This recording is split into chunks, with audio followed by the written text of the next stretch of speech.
WatcherAzazel wanted me to talk about the significance of the 50 Shades of Grey movie, which will depict a BDSM relationship with a female submissive and a male dominant. Though I'm not sure much can be said at this stage of development, where we know only that the studios have purchased the rights to the movie. BDSM has an unfortunate conflation with abuse, which is associated with masculine desires. People tend to be freaked out by BDSM specifically because they associate it with some kind of a misogynistic sexuality.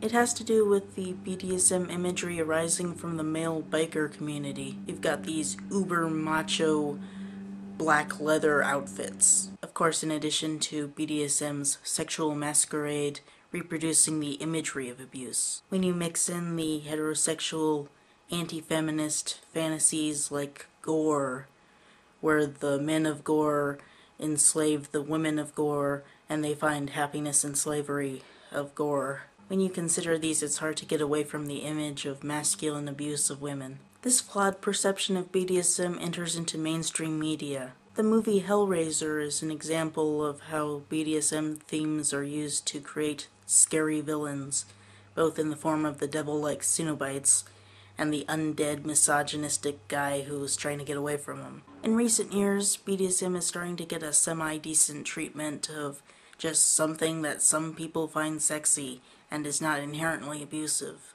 However, this is most often done with the depiction of female dominance and male submissives. It's because of the idea that men wanting to dominate must be these patriarchal oppressors hurting the poor brainwashed women, and that the female submissives are brainwashed women who don't recognize their own inherent self-worth and need to be liberated by modern feminism or something.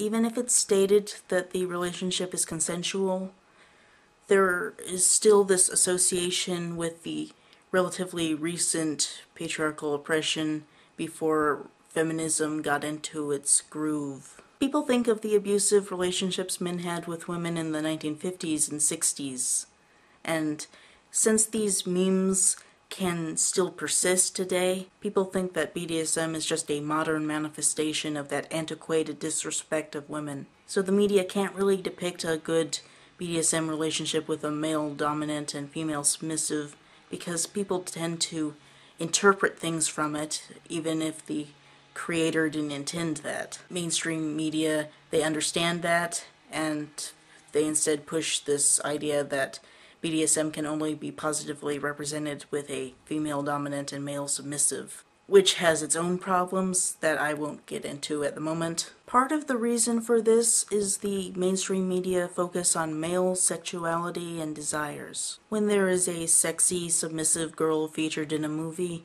it is most likely to play on the male fantasies in the audience. Before the successes of feminism in the 1970s, there was this widespread meme that men should dominate women in popular sexuality, and this meme hasn't been entirely erased. Movies that play homage to this classic patriarchal type of sexuality generally are not received well by women. Critics will acknowledge this kind of thing as offensive to women, and this puts a negative light on BDSM depictions with a male dominant and female submissive. In the non-mainstream market of bodice rippers, patriarchal oppression is romanticized as a rape fantasy. Women often love this idea of imagining themselves as this woman who is attacked and enslaved and then essentially gets Stockholm Syndrome.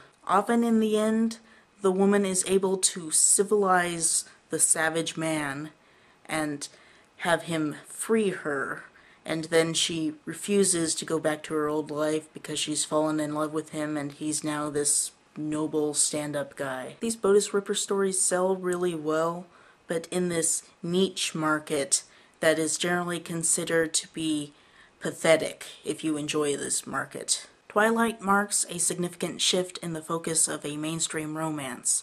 to focus on these usually disrespected female desires characteristic of bodice rippers. I think that Stephenie Meyer wrote this story to appeal to her own sexuality, and it turned out as something like a bodice ripper, except that it appealed to her Mormon values by not having sex outside of marriage.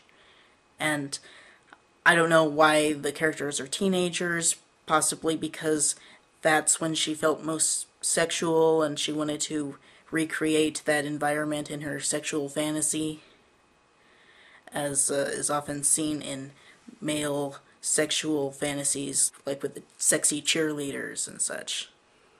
I have read that Twilight was written as a book for adults. It wasn't elaborated on why it was for adults, only that she wrote it intending for a market of adults. And the publisher thought it would sell well if it was marketed to teenagers, so it was done so that way.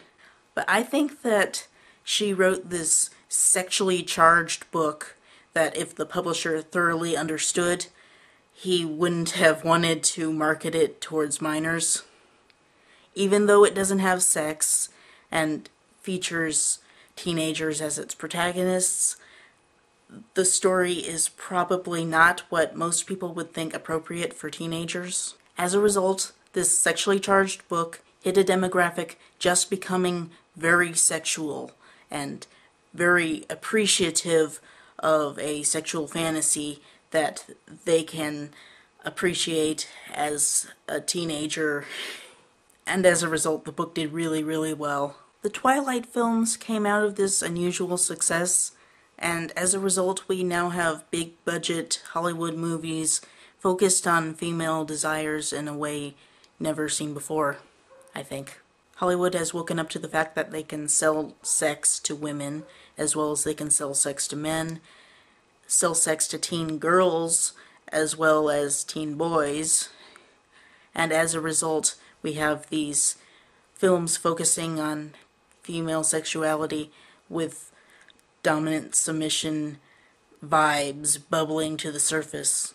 Though still problematic for not containing the references to the levels of consent in the BDSM community, BDSM vibes are starting to be appreciated in a more positive light in the mainstream media because of the way that the bodice ripper romance styles are becoming popular. This has negative effects on the desires of young women because there is no clear distinction between consensual BDSM and abuse. A mainstream film that incorporates the appeal of this bodice ripper romance and contains elements of BDSM culture focusing on keeping everything consensual would be most welcome. And hopefully we would have one to expect with the film adaptation of 50 Shades of Grey. 50 Shades of Grey is a slightly modified Twilight fanfiction, originally titled Master of the Universe. Masters of the Universe. Of the all-human variety. That is, it's a fanfic of a supernatural universe that changes it around so that it's in our universe, or at least a plausible world like ours with no magic. Edward isn't a vampire, he's a CEO, and Bella is a college student he falls for. But both are essentially the same characters, exported to this different story. Instead of leaving the Twilight kind of BDSM vibes, the author takes it all the way and makes a real, literal BDSM relationship with Edward as a dominant, and he encourages his romantic partner Bella to become his submissive. The fanfic author then took this story, changed the character names from Edward Cullen to Christian Grey, and from Isabella Swan to Anastasia Steele, changed it from Master of the Universe to 50 Shades of Grey, and then sold it as an original erotic novel. This novel became popular enough that it's now going to be made into a movie. I don't know how popular this movie is really going to be.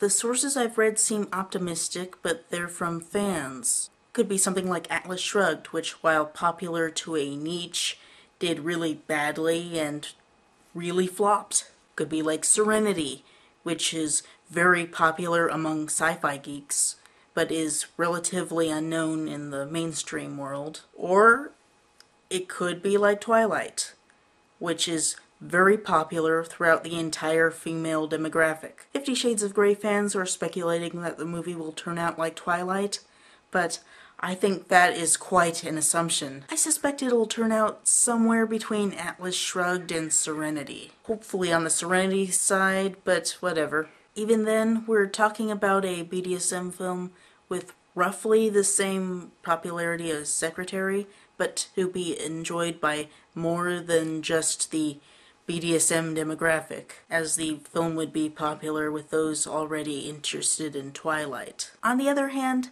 I was into the Twilight book before it became popular, and I thought that it was just some obscure vampire book, and then the movie came out, and I thought it would just be something like Jumper, which was an awful film adaptation of a book. But then Twilight became mega popular, everyone knows about it, so sometimes these kinds of miracles happen. As 50 Shades of Grey aims at the same market, it at least has Twilight-level potential. If it does get popular, it's likely that it would have a strong positive effect on the portrayal of BDSM in mainstream media. The people who appreciate the Twilight type of sexuality would be able to understand aspects about the BDSM culture and would be able to channel their desires in a positive way.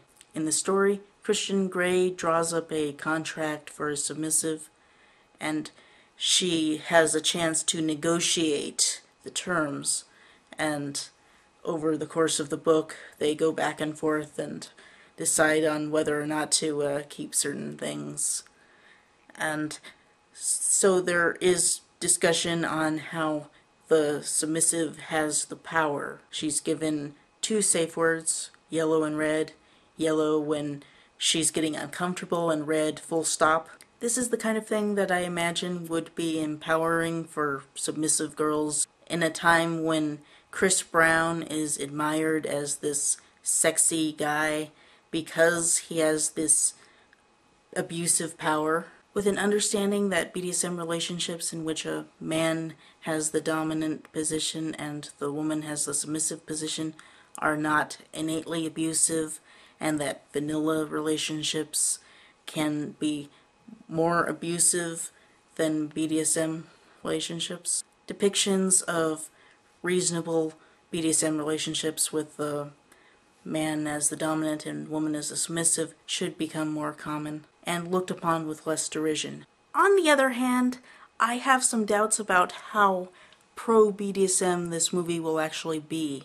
Though the story has a dominant as the love interest, he's not allowed to be that dominant. You know how visual novels and media with a lot of girlfriend characters for the male consumers to appreciate tend to have the girlfriend characters as, like, pets, pet girlfriends, not BDSM pets, different thing.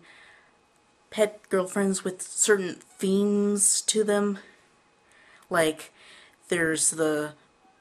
you could say there's Misty, who wears blue and likes sailing, and that's her thing. She's the sailing blue girl. And then you could have Jasmine with the green, and she likes cars. And they're not really well fleshed out characters, they're more just sexual objects. This is how Christian Grey comes across to me. He's not a full realized character, he's the pet, sexy boyfriend who likes BDSM and the color gray. There's not that much BDSM in the book. Anastasia is a vanilla girl, and she's the first vanilla girl he likes, and he's willing to give up his BDSM trappings for her, because she's that special. It's essentially taking the standard format of the Bodis Rippers, where despite him having the theme of the dominant guy, she's able to civilize him. He falls for the vanilla girl, and then he gives up some of his attachment to BDSM, and he has a lot of vanilla sex with her. There are BDSM scenes in the book, but it's mostly vanilla sex because that's what the readers want. It's not aimed at those who are very much into BDSM. It's aimed at vanilla women who find that kind of figure, the dominant figure, attractive, but not so that he's allowed to really be dominant, only as a theme to make him sexy. And then he has to give up that theme to be attractive, or at least more attractive. I've read that BDSM dominants do not like this book. I can understand why. I brought up Atlas Shrugged for more reasons than it flopped. The original book had a BDSM vibe surrounding its romances, but the movie scrubs this out, leaving only Ayn Rand's ideological porn.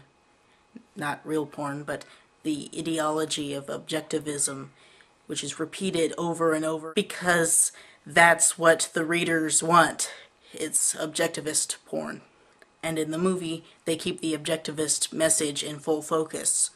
And even though they reproduce the romance to tie the story together, they take out the BDSM element and make it just objectivist porn surrounding a vanilla romance. While 50 Shades of Grey actually uses BDSM as part of its hook, and it's hard to take that out entirely, they could do a similar thing where they edit out part of the objectionable BDSM material to give the viewers what they really came there for, which is the vanilla sex, not the BDSM stuff. The Twilight films have edited stuff that they considered sexist. At least that's the only reason I can think of for them to edit those parts away, because they know that reproducing that material would be problematic for marketing. What Stephenie Meyer can get away with in a book, where people can kind of skim over stuff and not remember stuff, they can't get away with as well in a movie. Like in the book, it said that Bella's father can't make dinner for himself at all, so she always cooks for him. And in the movie, the dad always eats at this diner, and she remembers how, yeah, she always ate at that diner when she visited him. And when she returns, she goes back to the diner, and she loves it at the diner. Why would she ever have gone anywhere else than the diner? Also, some of the stuff that feminists find objectionable with Twilight in regards to Edward's relationship with Bella have been toned down. And it is possible that this kind of editing could occur with the 50 Shades of Grey movie. I don't know who the director is going to be. They might not get it. They could think it's problematic, try to edit it out, or at least they could try to edit it down so that it's very mild and just kind of kinky, but still very vanilla. Or they could play up the BDSM is abusive angle. We don't know. In the story, despite establishing safe words, Anastasia thinks that Christian goes too far when he punishes her by hitting her with a belt. She doesn't use her safe word. She just tries to get him to stop. She thinks that he's abusive, and he's this horrible person because he's a sadist, and she didn't use her safe word that they talked about twice before. And this leaves the cliffhanger at the end of the book, and I'm not willing to read the next one, so yeah. Anyway, the movie would be based on that book, and it would have that cliffhanger, so they could really play up the idea that Christian is this abusive sadist guy. I don't. Maybe they'll want to end the series with that movie, because sometimes they do that. In the Indian in the Cupboard movie, the ending was changed to keep them from doing something that the director found objectionable. I'm just guessing director. But in the book, Omri pulls this Native American woman from another time, another place, into his world so that she could marry the Native American man, Little Bear, that Omri likes. This is a bad thing, obviously. It was probably because the author was sexist, and in the film adaptation, the Little Bear character stops Omri and says, "No, what are you doing? She has her own life, her own people. You can't just rip her out from her time to..." Yeah. So yeah, film adaptations sometimes do that. They can change the ending to put their own message in there. Sometimes it's a good message, but they are sometimes willing to dramatically change the plot to fit their own politics. We don't know what 50 Shades of Grey movie will be like. They just purchased the rights. Maybe the author wouldn't have any direct involvement. I know that before the Twilight film we know now, there was a movie studio who was trying to get the rights for Twilight for a movie that would involve the vampires on jet skis, and they'd be hunted by the government, and Bella would be a hacker, or something like that. Dramatically changed the story, so Steffi Meyer held off until the better offer came along. Maybe this is the vampires on jet skis version for 50 Shades of Grey. I don't know. We can only speculate.